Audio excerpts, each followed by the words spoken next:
Olá, estamos aqui para mais um Rosilma Roldan e os Jovens Pensadores. E hoje trago pela primeira vez, espero sinceramente que seja a primeira de muitas, uma grande advogada, estudiosa, pesquisadora, que também fez o mestrado em Direito da Saúde na Unisanta, que é uma universidade muito querida por todos nós, pelo avanço, pela dedicação aos alunos e pelo que ela permite a nós realizarmos e trazer conhecimento de alta qualidade aqui para os jovens pensadores. Inclusive, eu tenho acompanhado o pessoal, mesmo o pessoal que não foi da minha turma, eu tenho orgulho de dizer que eu fui da primeira turma do mestrado, queria me matricular até antes de abrirem as inscrições, porque eu achei assim maravilhoso o direito da saúde, uma área que a gente precisa tanto de gente que goste e que queira transformar a saúde para melhor. E a Universidade Santa Cecília sempre na frente, sempre apoiando os alunos, sempre apoiando os professores para dar sempre o melhor do conhecimento a todos. E aqui a gente traz notícias inclusive dos congressos internacionais. Trouxemos já várias vezes o professor Marcelo Lamy, professora Renata Leme, que inclusive hoje deveria estar aqui com a gente, mas ela infelizmente tinha uma audiência. E por que Renata Leme, o que ela tem a ver com a nossa convidada de hoje? Ela é justamente orientadora da dissertação de mestrado, um tema importantíssimo, atual, que as pessoas convivem no dia a dia, muito frequentemente, e vocês vão entender por quê. Então, agora eu vou passar a palavra para a minha convidada de honra de hoje, que é a advogada, pesquisadora, estudiosa, mestra em Direito da Saúde, doutoranda, porque ela não parou, ela continua pesquisando, que é a doutora Carolina Galvanese. Boa tarde, meu amor. Um prazer enorme em recebê-la aqui. Prazer é meu, Rosilma. JP. Muito obrigada. É um prazer imenso. Me sinto lisonjeada com o seu convite. Espero que a gente possa, durante esses minutos aí, compartilhar conhecimento e levar para as pessoas também o conhecimento, porque é sempre libertador. Quando a gente tem ele na mão, a gente consegue ter transformação e qualidade de vida. Não é? Aliás, só o conhecimento liberta. Essa frase eu inventei e depois eu vi ela copiada por aí, né? Outras pessoas também devem ter tido essa ideia, porque realmente é isso. Não existe liberdade. Você pode ter todo o dinheiro do mundo, mas se você não tiver conhecimento, você é escravo. Até do dinheiro. Carolina, testamento vital, cuidados paliativos. A gente ouve muito falar isso em relação a pessoas com câncer.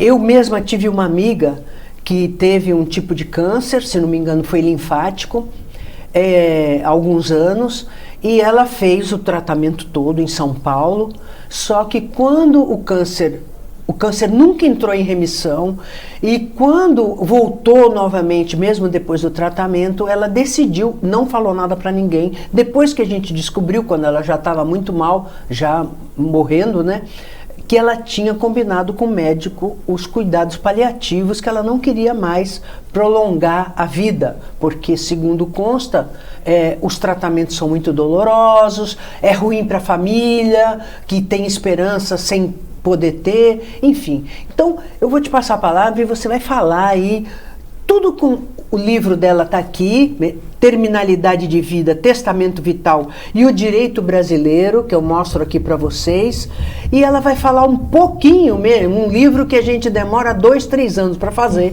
ela vai tentar aí resumir em 15, 20 minutos. Carolina, a bola está com você. Obrigada. Bom, de uma maneira bem resumida, o testamento vital é um documento de natureza jurídica, com força jurídica, que serve para que aquele paciente que esteja numa situação de terminalidade de vida, com uma doença ameaçadora, que não haja nenhuma possibilidade de terapêutica e que ele esteja impossibilitado de manifestar a sua vontade, ou por uma situação de coma, ou pela impossibilidade mesmo de articulação, de manifestar a sua fala. Esse documento, então, vai preservar os direitos que ele, numa situação de consciência, de autonomia preservada, fez como uma disposição referente aos cuidados que ele quer ter. Então você pensa o seguinte, Rosilma, você está numa situação hoje de saúde plena, com o teu raciocínio, com a tua capacidade mental rígida, íntegra. Mas você, pelas experiências que você já tem com conhecidos, com amigos, você sabe que todos nós vamos morrer um dia, isso é fato, né? Mas já prevendo uma situação como essa, que todos estamos vulneráveis a passar, que pode ser por conta de uma doença neurodegenerativa, pode ser por conta de um câncer, pode ser por conta de um acidente com graves sequelas. Essa pessoa não tem como manifestar. Você está lá, deitado no hospital, numa situação talvez de vegetação. O que você vai fazer para poder se manifestar? Eventualmente recusar um tratamento ou reivindicar um tratamento para você. Você pensa nisso enquanto você está bem hoje. Então você, a partir do testamento vital, desse documento, você então vai deixar ali devidamente minudenciado, detalhado, o que você quer que seja administrado para você quando você estiver numa situação dessa de vulnerabilidade e que não possa expressar a sua vontade. Isso é uma forma de preservar a sua autonomia, preservar os seus direitos e muito mais. A nossa Constituição fala, Rosilma, no princípio da dignidade da pessoa humana. Muito mais do que a sua vontade, eu vejo que o testamento vital, dentro dessa estrutura, ele preserva a dignidade do paciente.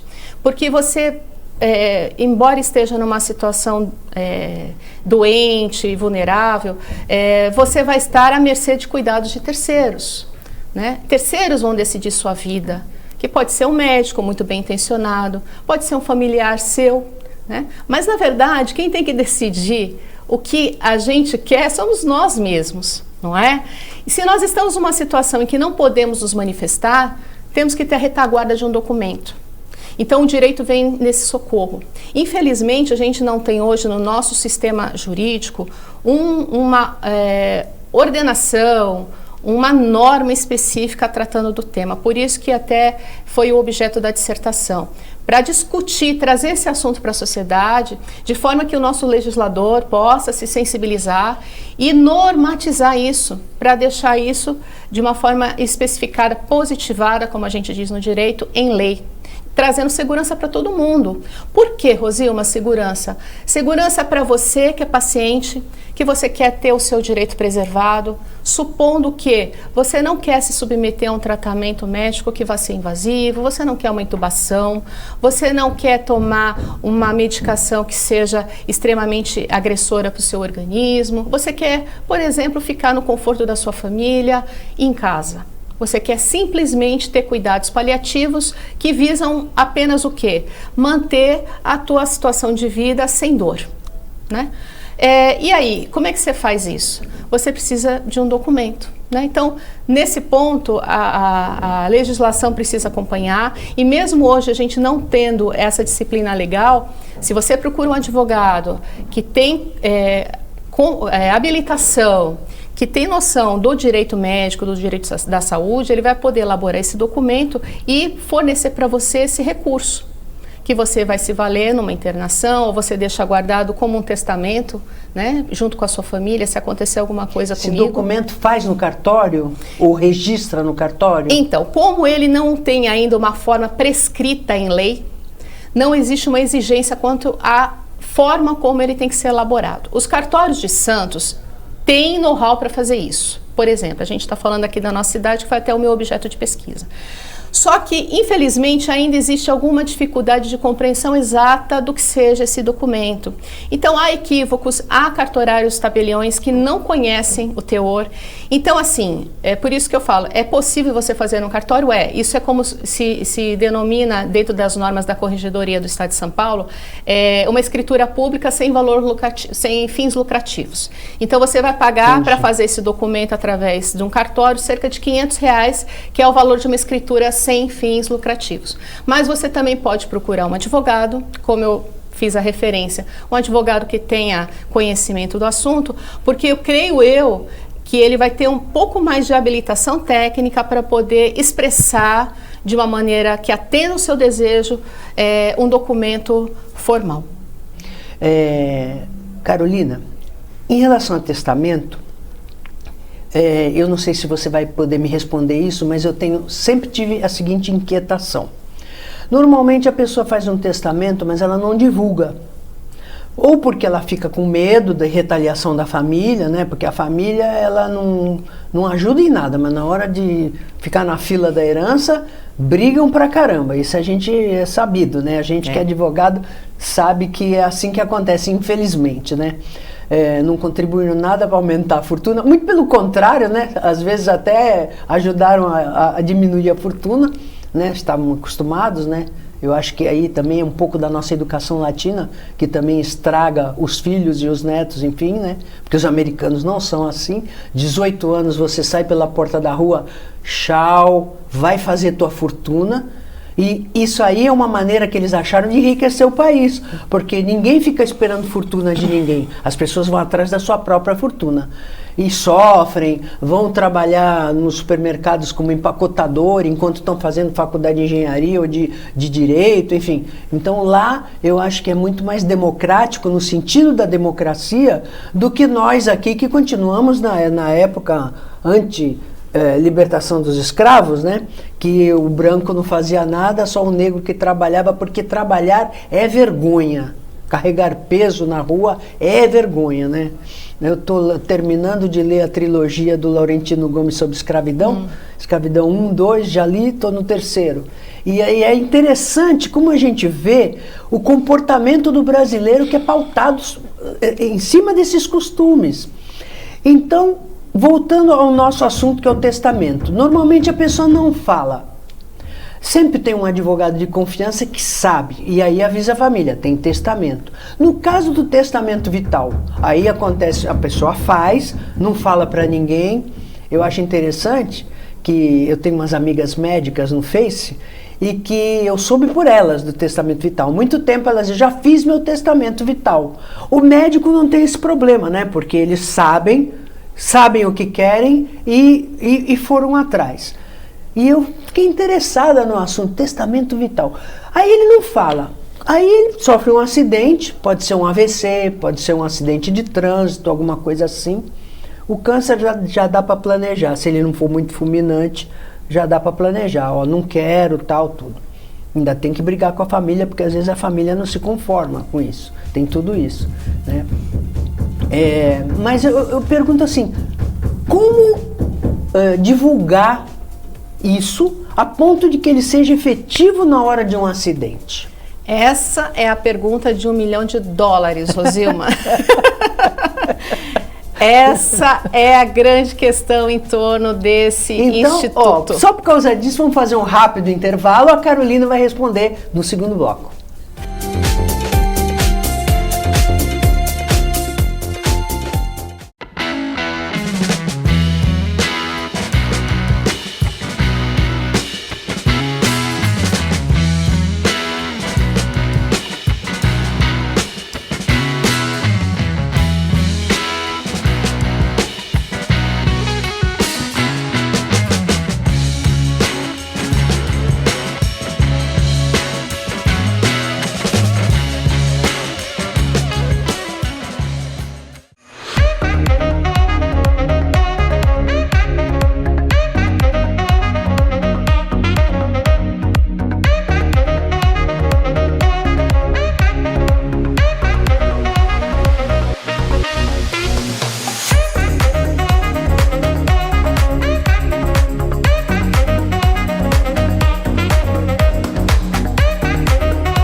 E agora a Carolina vai responder a pergunta de $1 milhão.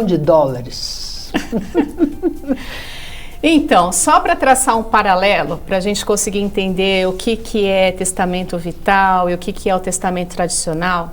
O testamento tradicional ele tem uma finalidade patrimonial. Então você faz uma disposição do seu patrimônio para o seu pós-vida. Ele só tem validade, vigência a partir do óbito da pessoa que testou.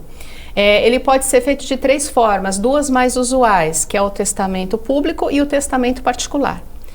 Aí você me fala, o testamento público é fácil ter acesso. Sim, é o que 90% das pessoas fazem, é o testamento público, porque você faz no cartório, é muito mais seguro. Você faz o direcionamento desse testamento, Rosilma, direto para a Central Nacional, que é do Colégio Notarial em Brasília. Então, o que acontece? Quando a pessoa falece e precisa abrir o inventário, o advogado, com muita tranquilidade, faz um pedido de certidão para esse colégio notarial e o colégio notarial encaminha esse testamento. E aí você faz então é o automático. Inventário. É automático. Mesmo testamento que ninguém patrimonial. saiba. Mesmo que ninguém saiba. Tá. Na hora que comunica o óbito, que tem que fazer a certidão de óbito, que isso aí normalmente, se foi, por exemplo, uma morte no hospital, a gente sabe que o hospital já comunica, né? Sim. Assim como o nascimento também. Mas aí, nesse caso, como você disse, vai a comunicação da morte, já faz o levantamento e já aparece o testamento. Então, é isso? Então, resumidamente, sim. Esse testamento está lá no colégio notarial, o advogado ou a parte que pretende uma cópia dele para fins de inventário, faz a solicitação, paga ali uma taxa, um emolumento e o Colégio Notarial do Brasil encaminha porque é autorizado depois do óbito. Tanto que para você poder fazer essa solicitação, você precisa preencher dados, dentre eles o número da certidão de óbito, número de ofício, uma série de documentos que constam no documento de óbito. Bom, esse testamento patrimonial, Rosilma, ele só tem vinculação, só tem eficácia após o falecimento. O testamento vital, não. O testamento vital, como o próprio nome diz, ele se contrapõe, porque ele é um testamento que fala sobre disposições em vida. Quando a pessoa falece, ele não tem mais razão de ser, ele já esgotou a finalidade. E o grande problema, por isso que eu brinquei com você, que era a pergunta de $1 milhão, por quê?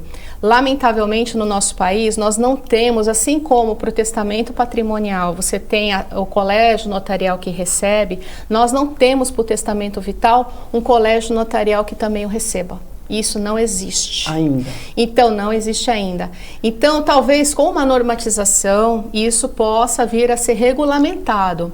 Na minha pesquisa, eu fiz o levantamento de alguns países e o que eu achei primoroso foi o Portugal. Portugal tem o que se chama de RENTEV, que é o Registro Nacional de Testamento Vital. De vários países os quais eu pesquisei, inclusive Estados Unidos, Reino Unido, Portugal é o único que possui essa central. Então a pessoa, ela teve um problema que ela ingressou dentro de uma unidade hospitalar, automaticamente o hospital faz a requisição. Que beleza. Se existir uma disposição testamentária com a natureza de testamento vital, ele é encaminhado para o prontuário do paciente. Então isso resguarda a autonomia do paciente, resguardar a família desse paciente, que vai estar isento de qualquer decisão que eventualmente venha a contrariar. De responsabilidade por omissão. Exatamente. Enfim. Ou até por uma prolongação fútil da vida. Sim. Né? É o que se chama de obstinação terapêutica. Você insistir eventualmente num tratamento para uma vida inviável. E também, Rosilma, eu acho que é muito importante a gente deixar isso claro. Esse documento ele é garantidor também dos direitos dos médicos, a equipe médica. Perfeito. Por quê?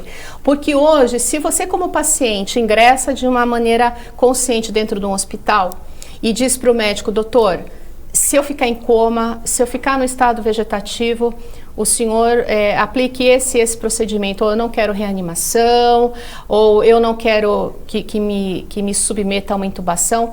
O médico, Rosilma, por uma obrigação de ofício e até pelo receio de uma responsabilização civil e criminal, ele não vai fazer isso. Por quê? Porque é justo o receio.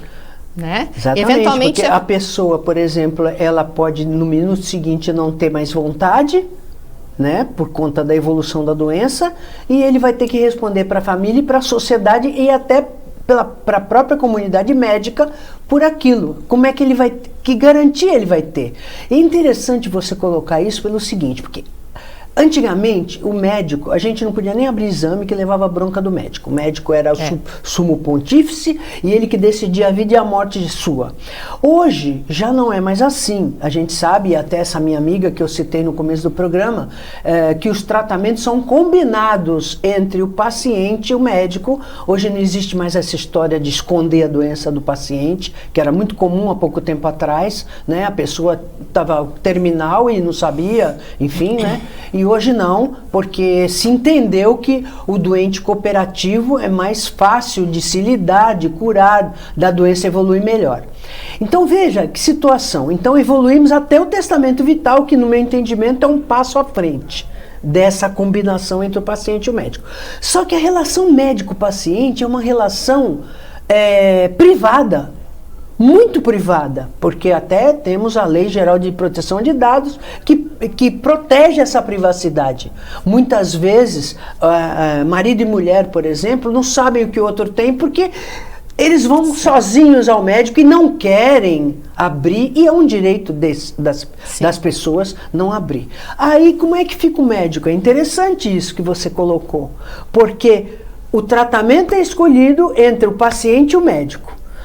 Esse paciente é um paciente que não comunica nada para a família porque é uma pessoa mais reservada, não quer expor a saúde ou a falta de saúde. E aí ele entra no hospital e o médico tem aquele compromisso com o paciente. Como é que ele fica depois? Qual a garantia que ele tem?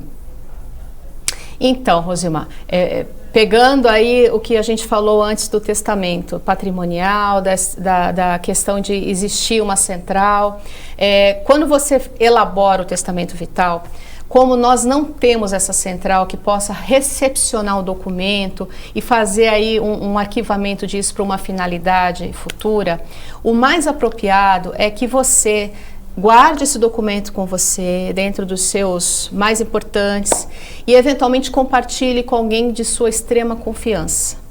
Né? Por exemplo, se acontecer um acidente fatal, se acontecer de eu entrar numa situação em que eu esteja impossibilitada de manifestar, está aqui. Então, essa pessoa vai ter que pegar esse documento e apresentar para o médico responsável, ou a equipe, ou o hospital. Manter esse documento dentro da tua documentação hospitalar, de forma que você preserve os seus direitos como paciente e os direitos também do médico, porque ele também lida com questões de consciência e ele pode, por uma opção pessoal, por uma convicção própria, não compartilhar do seu desejo. E ele pode, inclusive, até, e isso está previsto no Código de Ética Médica, ele pode renunciar aquele mandato que você deu a ele de cuidado e, eventualmente, um outro assumir o posto como cuidador. Então, assim, qual é a solução para aquela resposta, né, da pergunta que você me fez? É você, infelizmente, como nós não temos aí nenhum tipo de instrumentalização eficiente, você manter, de fato, uma cópia desse documento, assim como você mantém outros, eventualmente seu RG, certidão de nascimento, casamento, e você guarda também o seu testamento vital. E deixa ali. Se você passar por uma situação programada, como você bem mencionou, um tratamento oncológico, alguma coisa que você tenha como se programar, você deixa uma cópia com o médico e reciba. Sabe? Advogado tem muito essa visão. Tudo que você entrega, tudo que você deixa, você entra no hospital, você pede um recibo. Você tem que ter documentado que aquela pessoa também tem o documento em mãos. Você acha importante essa pessoa comunicar à família que existe esse testamento? Sim. Não precisa entrar em detalhes, mas comunicar à família, por exemplo, se existe um cofre, sei lá, e dizer assim, ó, tem esse testamento, se eu ficar numa situação irreversível, eu quero que seja cumprido, porque normalmente a família, ela tem medo de ser acusada de omissão, mas ela tende a fazer a vontade do morto, mesmo porque as pessoas têm medo que o morto volte para se vingar, então é bom garantir, né? Mas eu acho que já que não existe esse suporte, né, de instituições que possam entrar em contato, como existe em Portugal, por exemplo, e Portugal está na nossa frente no direito há muito tempo, inclusive eles dão aula de direito para criança, Exatamente. que é o grande sonho que eu tenho, que eu inclusive implantei numa escola de rede nacional aqui na Baixada Santista e algumas unidades no interior de São Paulo, o direito para crianças e jovens, justamente porque é para que as pessoas, entendendo um pouco como funciona a sociedade dentro do direito, elas possam defender os seus direitos, cumprir suas obrigações e dos outros também. E no caso do testamento vital, eu acho vital que a pessoa comunique essa vontade. 30 segundos para você se despedir do público, do seu público que está aqui olhando você e dizendo que legal essa moça.